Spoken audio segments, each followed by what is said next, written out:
Hello and welcome to Socialism, the weekly Marxist analysis podcast from the Socialist Party. The Tory party is eating itself. Both the government and parliament have lost legitimacy. Profound changes in British politics are on the order of the day.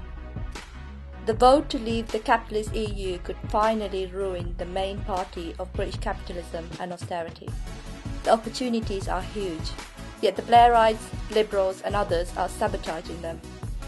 The tasks facing the workers' movement are urgent. How can Jeremy Corbyn and the trade union leaders navigate the Brexit crisis and deliver the killer blow to this foundering boss's government? Thanks very much for that introduction. Well, clearly events are moving extremely quickly, so we're here today with Hannah Sell, Deputy General Secretary of the Socialist Party, to give us the latest on this government crisis and what the main tasks for the workers' movement to find a way out of it for working class, middle class and young people are. Hello, Hannah. Hi, and what a week. Absolutely. I mean, it's incredible. And it is something that we in the Socialist Party have pointed out has been on the cards for a long time. The Tory party was probably the most successful capitalist party on the planet. And that was because it kept its differences behind closed doors and then acted in a unified way in the interests of the capitalist class. For years now, its social base has been undermined. The splits in it have been becoming clearer and clearer, and it has been clear that it is going to shatter. But now, I mean, it's happening. In front of our eyes, the Tory party is falling apart. Of course, we can't say exactly what will come out of it, but the Tory party in its current form, or its past form rather, is not going to exist at the end of this crisis. So this is an unprecedented crisis, really, of the government and even of the Westminster system. Is this the end of the Tories? Well, look, in 2 days, Johnson became the first Prime Minister since 1894 to lose his first parliamentary vote. He managed to go from having a majority of 1, which was not really a strong position, to having minus 43 as his majority, sacking 21 rebels, and they weren't just any old rebels, you know, Ken Clarke, the longest serving Tory MP, the longest serving MP, the grandson of Winston Churchill, Tory grandees that have been ejected. The Tory party in its current form, yes, it's shattering. It's not going to exist anymore in the way that it did in the past. Even his little brother's left the government now, hasn't he? That's right, yes. And of course, for millions of working and middle class people who have suffered austerity under this Tory government's hardly begun, but the last Tory government, the Condemn Coalition, years of Tory austerity, this is a reason to cheer, seeing this capitalist party eat itself. But at the same time, I don't think that is the mood of many working class people in the country at this point in time. And that's because while there's clearly a huge crisis for the capitalist class, they no longer have a reliable party of government that they can rely on to act in their interests. The capitalists, yeah. So they've got a crisis, but there's also still a crisis for us, a crisis for the working class, because we don't have a clear political voice. I would say that most people who have tried to follow the incredible machinations this week in Parliament would not have heard anybody clearly speaking for them. Sure. And there are even some that have illusions that the Tory toff, the Bullingdon Club backer of billionaires, Johnson, is standing up for them, for the rights of the people, against Parliament. Now, of course, that's nonsense. Sure. But the only way you can cut across that kind of right-wing populist rhetoric is by putting a clear programme in the interests of the working class. And that's not been heard enough this week in Parliament. OK, so when we're saying that only a clear pro-worker programme with socialist measures, when we're saying that's the only way to defeat the Tories, why are we saying that? Well, why did people vote for Brexit, working class people, in the EU referendum back in 2016? It was a reflection of an enormous accumulated anger against the capitalist establishment. A cry of rage. An FU vote. It was, yeah.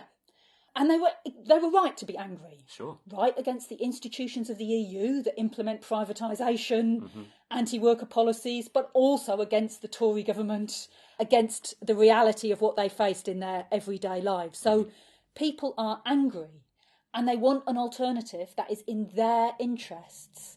And actually, even though in our view Jeremy Corbyn made a mistake in 2016 because he was a reluctant Remainer, instead of harnessing that anger against the establishment in a socialist and left direction by arguing in favour of a vote for Brexit, but a socialist, internationalist, pro-working class Brexit, despite making that mistake, when it came to the 2017 snap election, you got an outline of how it was possible to mobilise working class people if they could see an anti-austerity policy being put in their interests. Labour gained 3.5 million votes, the most votes that any party has gained in one election since 1945. Right. 1 million people who'd voted for UKIP in the past voted for Labour in that election. So it showed how by arguing for free education, a £10 an hour minimum wage, mass council house building, nationalisation of the privatised utilities. I mean, it was a modest programme actually, but it was a break with the neoliberal anti-working class stuff we've had from every party in Parliament for decades. Right. They were able to have an impact, and they can do the same again. We could still see a general election and Labour being elected on a landslide. That, that can happen in the course of the next couple of months. However, unfortunately, Labour is not a workers' party. As we've described since Jeremy Corbyn's election, it's more like two parties in one. Okay. So there is a potential workers' party that could be formed around Jeremy Corbyn and his anti-austerity policies and the enthusiasm there was for that when he was elected as Labour leader. But there is also a pro-capitalist Blairite wing of the Labour Party who still dominate the parliamentary Labour Party. They dominate the council chambers up and down the country. And unfortunately, the approach of the left leadership of the Labour Party has been to make concessions to those Blairites. Instead of launching a campaign to democratise the Labour Party and to remove them, they've hoped to get unity to pacify the pro-capitalist wing of the Labour Party by making concessions to them.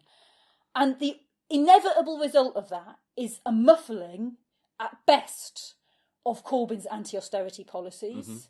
And on many occasions, workers not hearing them at all. And frankly, in the parliamentary debate of the last week, it has mainly been the latter, not hearing them at all. And that is really bad. The parliamentary crisis has reached boiling point, and yet all the weaknesses of the approach taken by the Corbyn wing of the Labour Party are being put into sharp relief. Sure. Because the capitalist class are in a panic. Clearly, they're horrified by Johnson's preparedness to risk a chaotic hard Brexit. Which would risk access to markets for them, seriously hit profits. Exactly, yeah. And they're horrified by his willingness to like-mindedly undermine the already undermined institutions of British capitalism, which they want to have authority. Because they will, a socialist government can come to power and they will really want to be able to use the authority of the courts, the monarchy, parliamentary institutions against that democratically elected socialist government wherever they can. And Johnson doesn't care about that. He's just disregarding and undermining them. So they're horrified by him. And they may, before Parliament came back, they were making impassioned pleas to pro-capitalist MPs in every party, unite together to block Johnson and to act in our interests. The Financial Times had an editorial where they said explicitly, you're risking Corbyn coming to power, you're risking splitting the Tory party, but it doesn't matter. You've got to do this. You've got to unite together. And that's what they've done. That's an incredible change of tune from the Financial Times and other mouthpieces of capitalism. It absolutely is, and it's a sign of desperation that they've said that. But the MPs have responded to that plea, and so we've had what is called the Rebel Alliance, isn't it? Who have taken the entirely understandable fears of millions of people about a no-deal Brexit and their fears that it could affect not just the profits of the capitalists, but our jobs, which, nobody wants and we have to try and prevent. But they've taken those fears and suggested that they're arguing in the national interest to prevent that. And so the two voices you've heard in Parliament have been this supposed national interest on the one hand, right, and Johnson on the other. the Galactic Empire. Yeah. So is there such a thing then as a national interest, and should Labour be defending that? No, there isn't, and no, they absolutely shouldn't. Look, there is no common national interest between political representatives of the capitalist elite and the working class majority in this country. So, when Labour start talking, as many Labour politicians have done, about Johnson being a liar, we can't trust him, great, say all that, of course that's true. But don't then say, unlike Theresa May, which is, I've heard Labour politician after, not Corbyn, but Labour after Labour politician get up and say. Which side are they on? No, but that's the thing. They're all Tories. They all act in the interests of the pro-capitalist elite. Ken Clarke, a man who was in Thatcher's governments throughout her time in power, was responsible for bringing the market into the NHS and a host of other anti-working class measures. He's now been treated like some kind of national treasure. Yeah. The Liberal Democrats, who propped up the Condemn coalition, the most vicious pro-austerity government since the Second World War. Yeah. And Labour, unfortunately, is fostering the illusion that we have common interest with those people in the course of its approach in the last couple of weeks. It was clear they could prevent any risk of a no-deal Brexit by a simple measure that Corbyn put forward. And that was have a vote of no confidence, back him in that vote of no confidence, allow him to form a minority government which simply extended Article 50, so put off the Brexit date, while a general election took place. But they weren't willing to do that because they didn't want to do anything that would increase Corbyn's authority. Sure. And therefore, the pro-capitalist part of the Rebel Alliance, the pro-capitalist majority of the Rebel Alliance, have instead chosen to go down a legislative route and, frankly, are prepared to try and do anything to avoid Corbyn being elected. And unfortunately, Corbyn has been sucked into that in the course of the last week or so. Meanwhile, the Tories are staggering. They're on the ropes. They have never been in such a profound crisis. Surely now is the time to go for a general election. Well, you'd think so, wouldn't you? But shockingly, incredibly, that is not an obvious conclusion. But of course, it's not shocking, really. Right. Because this is about the pro-capitalist Remainers who want to stop Johnson's risking a hard Brexit, but they also want to stop Jeremy Corbyn coming to power. And so they went down the legislative road this week, and now they're saying even that is not enough. We've got to delay a general election further. That's what particularly the Blairites, the right of the Labour Party, are saying. Their public argument for this seems to be, first of all, we should give Johnson enough rope to hang himself, which I really think is... He's already swinging, isn't he? Yeah, exactly. And then the other is, well, OK, we're going to get the legislation through to block no deal, but he's got to go to Europe and ask for it, and that won't happen till the 17th of October, so we've got to wait till after that. The kind of... I mean, you can't even make it up, because, of course, if they vote for a general election, Johnson's proposing, I think, the 15th of October. Right.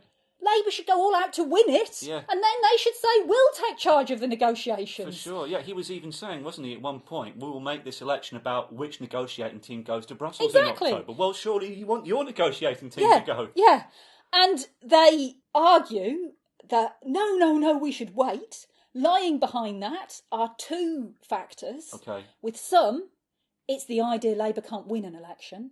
Okay. Which in our view is completely wrong. They could win decisively, depending on the approach they take. Okay. But the other argument is we've got to stop Corbyn coming to power. He could win a general election. That's the argument from the right. That's the argument from the right.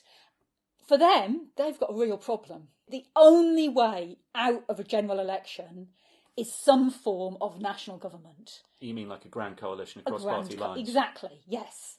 Which is not something that's happened often in Britain. And will be very dangerous for them, because think about what that means. That means that the pro-capitalist Remainer parties come together and form an unelected government to try and deal with Brexit in a situation where there is enormous anger amongst sections of the working class that their vote in 2016 is being ignored by this capitalist establishment. So that's one danger. Sure. The second danger is, provided Corbyn stood firm against it, then you would have the right vomited out of the Labour Party to be part of a national government, Yeah. and you'd have a left Labour Party potentially able to take advantage of that anger and to push it in a left-wing direction, and a left Labour Party that had not been tested in power.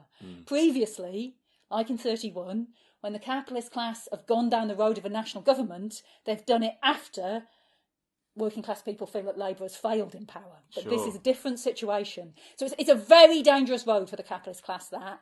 I would say that means that despite their hesitations, a general election is the most likely outcome from these events. And how should Jeremy Corbyn deal with the Brexit crisis in the case of a general election? Well, this is a big danger in their current approach. They have to make clear that Labour is not the party of Remain. Okay. Historically, Corbyn's made those points, but they're not heard amongst the babble of Blairites saying that they are the party of Remain. And unfortunately, people like John McDonnell are now echoing that as well. Right. They should say clearly that they will renegotiate Brexit, but from a completely different point of view to that of the Tories, who, of course, every wing of the Tory party are looking at the interests of the capitalist class. Big business. Yeah, Corbyn should renegotiate a Brexit in the interests of the working class. Okay. The EU is a coming together of the capitalist classes across Europe to suit their own interests. And it is full of legislation to push through privatisation, to oppose state aid, anti-worker laws. Corbyn's starting point is, those are my red lines. We're not accepting any of that. We want to negotiate a deal that is in the interests of the working class. Combined, of course, with saying clearly that he would guarantee the rights of all EU residents in Britain, and that he would make an internationalist appeal to the working class across Europe over the heads of EU governments, saying the things I'm fighting for are the same things that you're suffering on under the EU, and calling for international solidarity. If he was to do that, he would be in a far stronger position than any of the Tory negotiators to negotiate with the EU. And he could fight for a deal in the interests of the working class. And on that basis, in our view, would be able to unite both those who voted for Brexit, but also those working class people who supported Remain because of worries about jobs, wanting to be internationalist, and other good reasons that people voted Remain. Sure, so he'd be in a different position to the Tories because he could actually call on workers in other countries to be the hot breath on the back of the necks of their own capitalist governments, which the Tories are terrified to do, because that's completely against profit interests. They're never going to do that, yeah. So, should this question of how to deal with the European Union be the focus of his election campaign? Look, it's vital in this election campaign that he takes the correct position on this issue, so it's not a secondary matter. Okay. But absolutely, it should not be the only focus. In the end, the illusion has been created by these events that the divide in British society is between Brexiteers and Remainers, and that is not the divide in British society. It might appear like that on the surface at the moment, but the divide in British society is between the capitalist elite, the 0.1%, and the rest of us, the working and middle class, who are suffering low pay, 0-hour contracts, housing crisis, terrible housing crisis. We all know the issues that we're suffering. Sure. And the central issues he's got to do is put a programme on those issues, as he did in the last election, but going further. So mass council house building, free education, £10 an hour minimum wage. We would also say it's vital that he raises demands addressed to those companies who are saying they're going to make big redundancies, pull out of Britain, sometimes using Brexit as an excuse, sometimes not. But regardless of the reasons, he should say, open the books to your workers, to the workforce. Let them examine whether you've really got the profits or not. And wherever necessary, step in and nationalise in order to guarantee those jobs.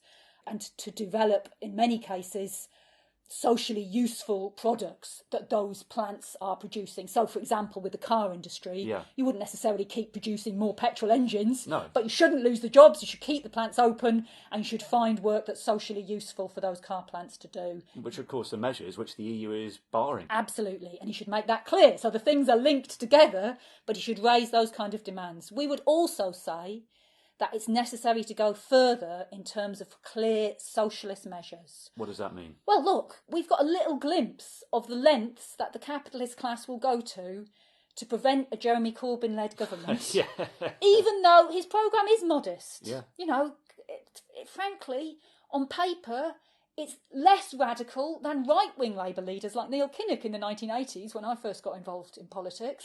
It's quite a modest programme. But after decades of austerity, they understand that that programme could awake the appetites of working class people and they could demand more. So they're desperate to stop a Corbyn-led government coming to power.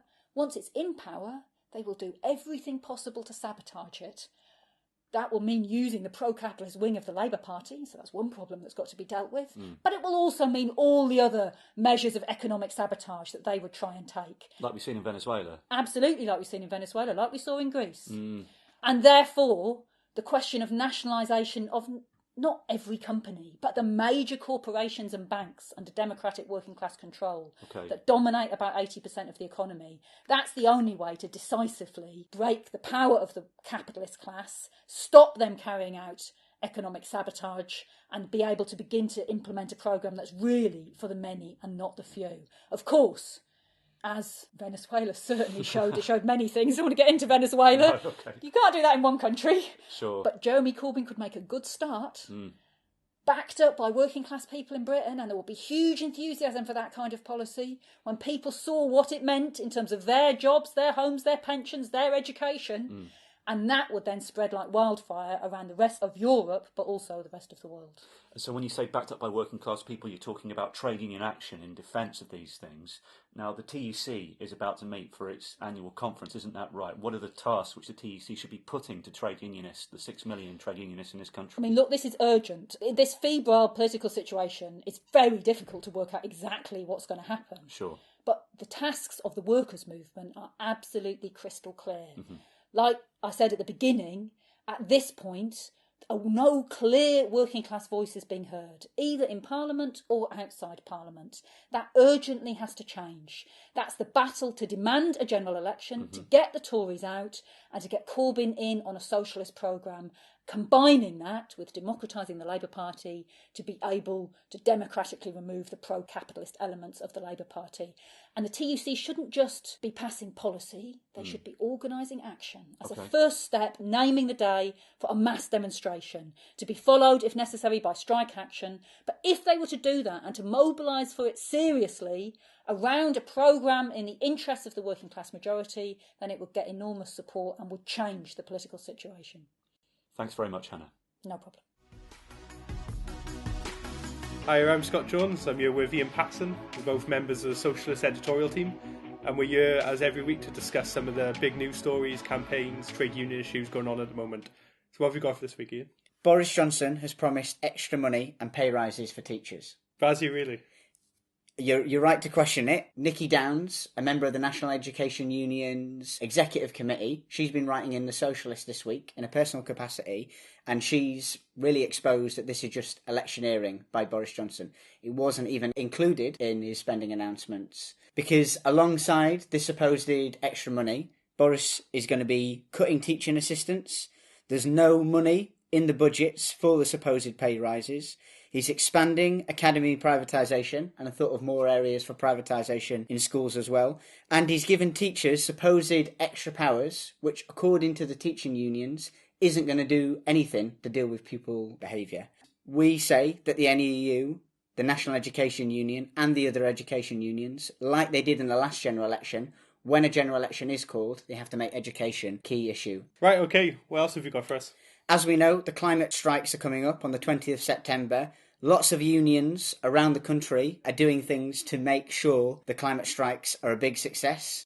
In Cardiff, the Trade Union Council has backed trade union meetings and stoppages on the day, and they've promised to organise a rally for everybody to come to, so it can be a big event for the climate strikes. In Southampton, they're doing something similar, and the Lecturers' Union is organising a lunchtime rally. Now, in Waltham Forest, the trade unions have asked the Blairite Council to allow workers to take the day off work to take part in the protests. Good. And have they responded yet? They haven't got back to the trade unions yet. We think they absolutely should. They've called a climate emergency. Let's put, words into action and allow workers to take part in the protests. We're a little bit sceptical if they're going to do that, because this is the same council that, at the same time as calling a climate emergency, is cutting down 81 trees and getting rid of public space in Waltham Forest. And what else have Socialist Party members been up to this week? Well, this summer, at the moment, it's the Pride season, defending, celebrating LGBT plus rights. In Southampton, the Pride event was started by the Trade Union Council 4 years ago. It's become a huge celebration.